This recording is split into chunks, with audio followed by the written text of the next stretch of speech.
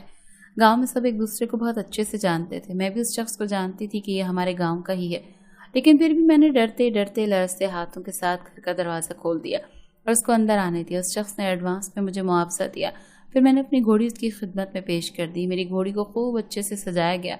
اس کا اکلوتا بیٹا جب میری گھوڑی پر چڑھ کر بارات لے کر گیا تو گاؤں بھر میں میری گھوڑی کی اش اش ہونے لگی۔ وہ شخص گھوڑی سے اتنا خوش اور مطمئن ہوا کہ اپنے حلقہ احباب میں میرا ذکر کرنے لگا۔ یوں رفتہ رفتہ گاہک بڑھنے لگے اور 1.5 ماہ بعد تو روز ہی ایک گاہک ضرور حاضر ہو جاتا۔ اب میرے گھر میں روپیہ پیسہ خوب برسنے لگا۔ ایک اصول کو میں نے اپنا لیا تھا کہ ایک دن میں ایک ہی گاہک سے سودا ہوگا۔ اس طرح باقاعدہ مجھ سے وقت پوچھ کر طے کیا جانے لگا۔ شروع میں مجھے تھوڑی گھبراہٹ کا سامنا ہوا، مگر اب میں مکمل طور پر پرسکون ہو چکی تھی۔ خوب دیسی خوراکیں بھی اپنی گھوڑی کو کھلانے لگی اور اس کی بڑی حفاظت کرنے لگی۔ یہی میری راحت کا اور روٹی روزی کا ذریعہ تھا۔ 3 سال میں نے خوب پیسہ کما لیا تھا، مگر اب لوگ میری آمدن سے جلن کا شکار ہونے لگے اور ہر وقت مجھے کینہ توز نظروں سے گھورتے، کیونکہ جب کسی کی بارات کا دن ہوتا گھوڑی میرے گھر سے ہی نکلتی اور اونچی چوڑی سفید ریشم کی طرح لمبے بال یہ گھوڑی مجھے ابا کے کسی جاننے والے نے اپنے بہت بڑے فارم ہاؤس سے بطور تحفہ دی تھی۔ تب سے یہ گھوڑی میری سب سے قریبی پیاری ساتھی ہے۔ میں خود سے پہلے اس کے کھانے کا اہتمام کرتی ہوں۔ وہی گھوڑی اب پھل پھول کر اتنی اٹھان بھر چکی تھی کہ اس پر سوار ہونے والا دولہا خود کو شہزادہ سمجھتا اور سینہ تان کر دلہن کے گھر پہنچتا۔ میں بھی مطمئن تھی کہ بنا ہاتھ پیر ہلائے اس گھوڑی کی خدمت کے عوض ملنے والا معاوضہ لے کر سکون سے گھر بیٹھی روزی کما رہی تھی۔ علاقے کے 5-7 گھر اور بھی تھے جو اپنی گھوڑی یا گھوڑا اسی طرح کرائے پر دیتے، مگر اس کے بدلے ملنے والی کمائی سے اس کو اچھی خوراک نہ دیتے۔ اسی وجہ سے ان کا کاروبار میری نسبت آدھے سے بھی کم ہوتا چلا گیا۔ اس طرح حسد کی آگ میں جلتے جلتے سب راکھ ہو رہے تھے۔ مگر میں بھی سب کو نظر انداز کیے گھوما کرتی۔ تبھی کسی حسد کے مارے نے میری گھوڑی کو کچھ زہریلا کھلا دیا۔ تبھی 4-5 دن سے وہ کافی خراب حالت میں تھی۔ ڈینوئی ڈنگر ڈاکٹر تھا، یعنی میرے ماموں ذات کا شوہر، اور وہ مجھ سے دوا علاج کے پیسے نہیں لیتا، تو مجھے ہر وقت اس سے مدد مانگنا اچھا نہیں لگتا۔ اب اتنے دن کے بعد اسے بلایا تو اس نے آنے میں بہت دیر کر دی تھی۔ اس کے پہنچنے تک میری پیاری گھوڑی ختم ہو چکی تھی۔ صحن میں زمین پر لیٹی گھوڑی کی آنکھیں باہر نکل چکی تھی۔ بہنوں نے بتایا کہ اس کو زہر دیا گیا ہے، اسی لیے اس کا یہ حال ہوا ہے، یہ مر گئی ہے۔ میرا تو رو رو کر برا حال تھا۔ میری جان سے پیاری گھوڑی مجھے چھوڑ کر چلی گئی تھی، مگر یہ سب کچھ لوگوں کے حسد کا نتیجہ تھا، جنہوں نے جان بوجھ کر میری بے زبان گھوڑی پر ظلم کیا۔ اے کاش انسان اپنے حصے کے رزق پر ہی صبر کرنا سیکھ جائے اور حسد میں کسی کا اتنا بڑا نقصان نہ کر بیٹھے۔